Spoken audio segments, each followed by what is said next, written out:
Assalamualaikum warahmatullahi wabarakatuh.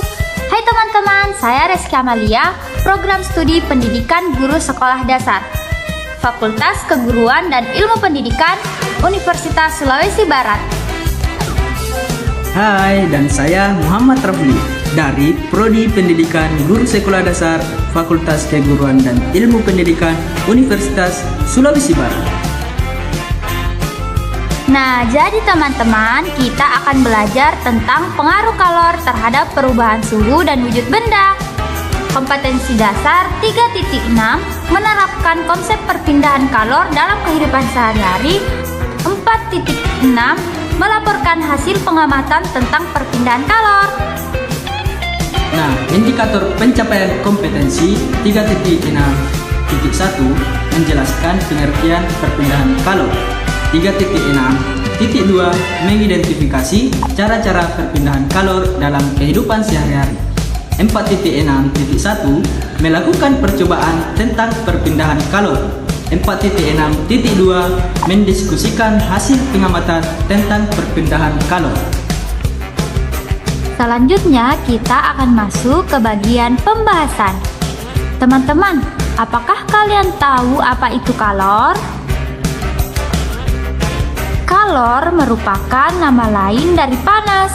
Kalor adalah energi panas yang dapat diterima atau dilepaskan oleh benda karena adanya perubahan suhu pada benda tersebut. Kalor juga dapat berpindah dari benda yang bersuhu tinggi ke benda yang bersuhu rendah. Perpindahan kalor terdiri atas 3, yaitu yang pertama secara konduksi. Konduksi adalah perpindahan panas melalui zat perantara, namun zat tersebut tidak ikut berpindah ataupun bergerak.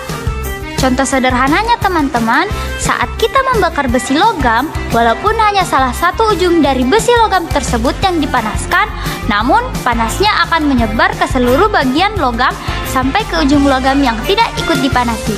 Hal ini menunjukkan panas berpindah dengan perantara besi logam tersebut. Perpindahan kalor yang kedua yaitu secara konveksi. Konveksi adalah perpindahan panas yang disertai dengan perpindahan zat perantaranya.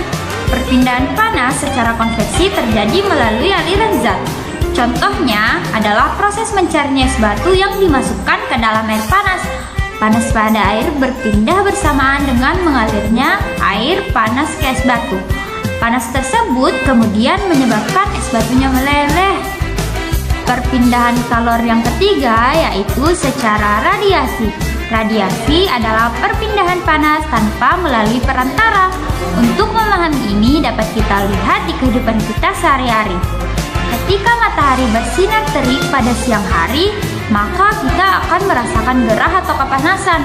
Dalam peristiwa itu, terjadinya perpindahan panas yang dipancarkan oleh asal panas tersebut sehingga disebut dengan radiasi.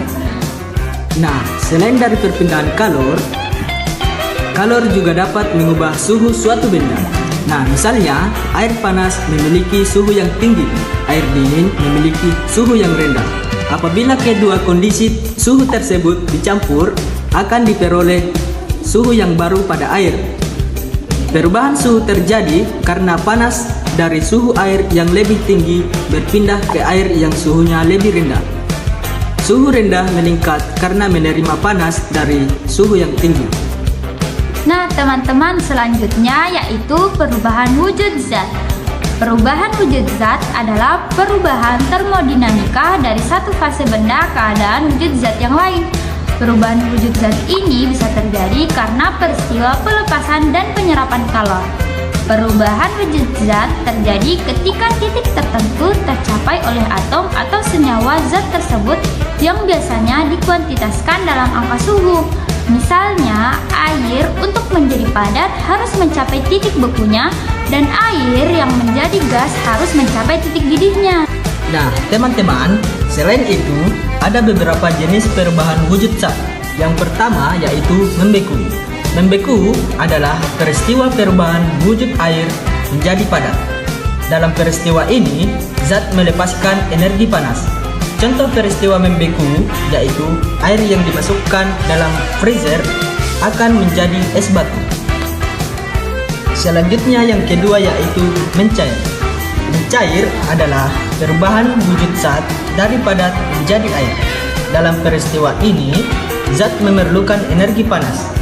Contoh peristiwa mencair yaitu es krim yang dibiarkan di ruang terbuka akan mencair dengan sendirinya. Selanjutnya yang ketiga, menguap. Menguap adalah peristiwa perubahan wujud cair menjadi gas. Dalam peristiwa ini, zat memerlukan energi panas. Contoh peristiwa, jika air yang dipanaskan di atas kompor akan mendidih dan mengeluarkan uap air atau zat gas. Nah, teman-teman, selanjutnya adalah mengembun. Mengembun adalah peristiwa perubahan wujud dari gas menjadi cair. Dalam peristiwa ini, zat melepaskan energi panas. Contoh mengembun adalah ketika kita menyimpan es batu dalam sebuah gelas, maka bagian luar gelas akan basah. Yang kelima adalah menyumbling. Menyumbling merupakan peristiwa perubahan wujud dari padat menjadi gas. Dalam peristiwa ini, zat memerlukan energi panas. Contoh menyumbling yaitu pada kapur barus atau kamper yang disimpan pada lemari pakaian, lama-lama akan habis. Teman-teman, yang terakhir adalah mengkristal. Mengkristal adalah peristiwa perubahan wujud dari gas menjadi padat. Dalam peristiwa ini, zat melepaskan energi panasnya. Contoh mengkristal adalah pada peristiwa perubahan uap menjadi salju. Nah, jadi teman-teman, itulah tadi pembahasan materi tentang pengaruh kalor terhadap perubahan suhu dan wujud benda. Jadi, dapat kita simpulkan bahwa kalor adalah energi panas yang dapat diterima atau dilepaskan oleh benda karena adanya perubahan suhu pada benda tersebut. Kemudian, perpindahan kalor terdiri atas 3 ya teman-teman, yaitu secara konduksi, konveksi, dan radiasi. Lalu, kalor juga dapat mengubah suhu suatu benda. Dan yang terakhir, kalor juga dapat merubah wujud zat. Jenis-jenis perubahan wujud zat yaitu membeku, mencair, menguap, mengembun, menyubling, dan mengkristal. Kami harap teman-teman sekalian dapat memahami materi mengenai pengaruh kalor terhadap perubahan suhu dan wujud benda. Sekian dari kami. Wassalamualaikum warahmatullahi wabarakatuh. Sampai jumpa ya teman-teman.